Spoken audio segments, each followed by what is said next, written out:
বিসমিল্লাহির রহমানির রহিম। আসসালামু আলাইকুম রহমতুল্লাহি বারকাতু।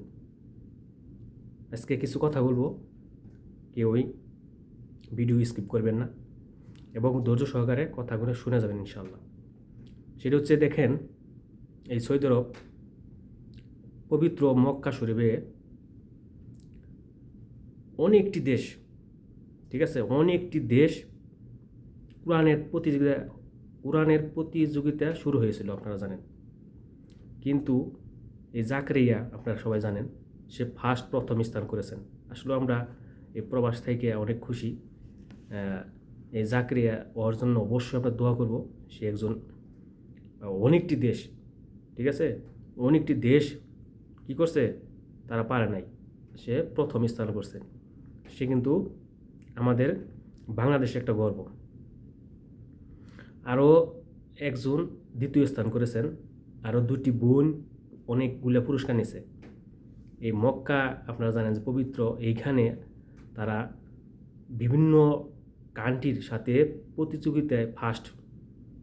মাশাল্লাহ, আমি খুব খুশি হয়েছি ইনশাল্লাহ। এই সৌদি আরব থেকে অনেক খুশি হয়েছি ইনশাল্লাহ। আমিও একজন শ্রমিক, কাজ করি। আপনারা জানেন যে আমি একজন প্রবাসী ভাই। তো এইগুলি আসলে দেখলে খুবই ভালো লাগে।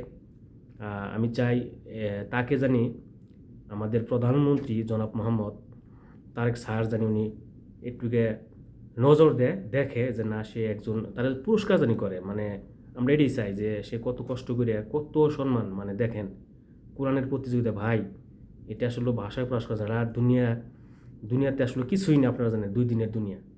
সব কিছু কিন্তু আমাদের ছেড়ে চলে যেতে হবে মাটির নিচে, আল্লাহর কাছে জবাব দিতে হবে। কোরআন যা, কিন্তু তাই সত্য, এখানে কোনো ভুল নাই। হযরত মুহাম্মদ সাল্লাল্লাহু আলাইহি ওয়াসাল্লাম যাই কিছু বলছেন, সবই কিন্তু সত্য, আপনারা জানেন। তো আমি খুব খুশি হয়েছি আমার প্রিয় ভাইয়েরা বোনেরা, আপনারা জানেন আমি সৌদি আরব প্রবাসী। এত খুশি হয়েছি আসলে, এত ভাষায় আমি প্রকাশ করতে পারবো না ইনশাল্লাহ। তো আমি চাই আরও জানি এগিয়ে যায়। আমি সব সময় দোয়া করি আমার এই ছোট ভাই যারা আছে, বোনেরা যারা আছে, যারাই আগামীতে আসবে, কাজ করবে, বা চেষ্টা করবে এই কোরআন প্রতিযোগিতায়, তারা জানি সব সময় ফার্স্টে থাকে। আমরা এটাই দোয়া করি, সব সময় জানি তারা এগিয়ে যায়। কোরআনের হাফেজগুলো আসলে তারা এত কষ্ট করে, ভাষায় প্রকাশ করতে পারবো না, খুবই কষ্ট করে, তারা পরিশ্রম করে। বাংলাদেশে একটা গর্ব আসলো কোরআন প্রতিযোগিতা যারা এই কাজগুলো করতেছে বা করে, আমি খুব খুশি হই ইনশাল্লাহ। আমি তাদের জন্য দোয়া করি। অনেকে রাজনীতি এগুলো নিয়ে তারা ব্যস্ত থাকে, কীভাবে কী করানো যায়, টাকা পয়সা কামানো যায়, আসলে এগুলো কিছুই না। কোরআন প্রতিযোগিতা করেন, আসেন আপনারা ইনশাল্লাহ, শিখেন, এটাই সবচেয়ে ভালো লাগে। তাদেরকে একটু সম্মান করেন।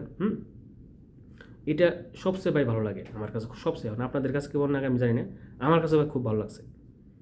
এর আগেও বাংলাদেশ, মানে প্রতি বছরই আমার বিশ্বাস বাংলাদেশ ইনশাল্লাহ থাকবে ইনশাল্লাহ কোরআন প্রতিযোগিতা ইনশাল্লাহ।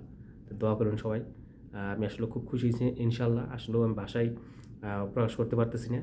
ধন্যবাদ সবাইকে, ভালো থাকবেন। আর অবশ্যই সবাই চেষ্টা করবেন যে যার ছেলে ভাই, বাচ্চারা যারাই আছে, কোরআন প্রতিযোগিতা বা কোরআন শিক্ষার জন্য চেষ্টা করবেন ইনশাল্লাহ। দেখেন, যারাই কোরআন শরীফগুলা 30 পারা হাফেজ হয় বা কোরআন শরীফগুলো হয়, হুজুর যাই কিছু হয়, কোরআন শরীফে যাই কিছু তারা লেখাপড়া করে, তারা তাদের মাও বা বাবা যারাই থাকে, তাদের কিন্তু পরে কোনো সমস্যা হয় না।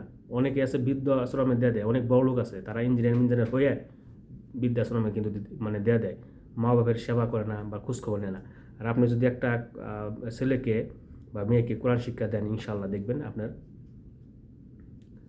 ওইখানে যাওয়া লাগবে না, ঠিক আছে। ইনশাল্লাহ এটা মনে রাখবেন, এটা আর বলতে হয় না। তো ইনশাল্লাহ সবাই দোয়া করবেন আমাদের জন্য, আমরা প্রবাসী, আপনারা জানেন। তো খুব ভালো লাগছে আমার ইনশাল্লাহ। এই কোরআন প্রতিযোগিতায় মক্কা থেকে তারা প্রথম স্থান করেছেন। এটা সবচেয়ে বড়, মানে ভাগ্যের বিষয় আমাদের বাংলাদেশে আরও এগিয়ে যায় কোরআন প্রতিযোগিতায়, কোরআন এগুলো ফার্স্ট হোক, এটি আমরা চাই। ধন্যবাদ, ভালো থাকবেন সবাই। আর অবশ্যই ভিডিওগুলো শেয়ার করে দেবেন, আমার কলিজার ভাইয়েরা বোনেরা অবশ্যই শেয়ার করে দেবেন। ধন্যবাদ।